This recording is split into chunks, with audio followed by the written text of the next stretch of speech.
Бір күні. Кішкентай ғана дүкеннің есігіне қолмен жазылған бір жазу ілінді. Күшіктер сатылады. Ондай хабарландыру әр баланы қызықтырады. Көп ұзамай дүкен алдына бір ұл бала келіп тоқтады. Күшіктер қанша тұрады аға? Деді ол үмітпен. 30-дан 50 долларға дейін. Деп жауап берді сатушы. Баланың үмітсізденген үнін елестетіп. Бала қалтасын ақтарып, ұсақ тиындарын алдына төгіп жіберді. Менде бар болғаны $2.37, деді. Сол ақшаға тек қарап көруіме бола ма?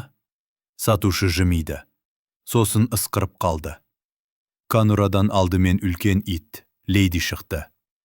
Артынша 5 бірдей үлпілдек, ойын қуған кішкентай күшік еріп шықты. Бірақ бір күшіктің қозғалысы бөлек еді. Қалғандарынан артта қалып, ақсаңдап келе жатты. Бала дәл соны қолына алды да сұрады. Осы күшіктің не ауруы бар? Сатушы күрсініп. Ветеринар қарап көрді.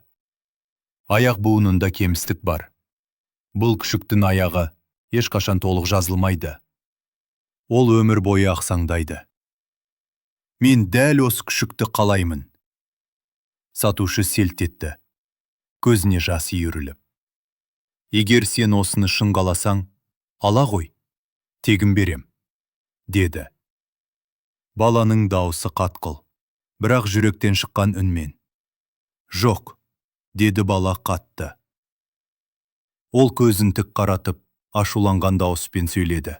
Мен тегін ала алмаймын. Бұл күшіктімде құны бар.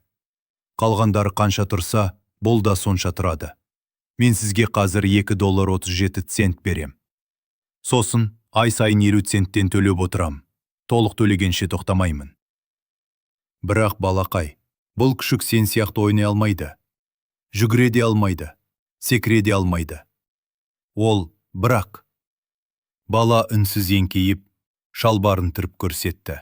Оның сол аяғы темір-темірмен бекітілген, иілген, қисық, ақсаңдап тұратын аяқ еді. Бала мейіріммен, сабырмен. Білесіз бе, мен де бұл күшікті жақсы түсінемін.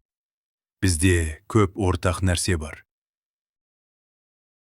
Сатушы күшігін қолына алып, өзінен өзі жымиып бара жатқан баланың артынан қарап, ұзақ тұрып қалды.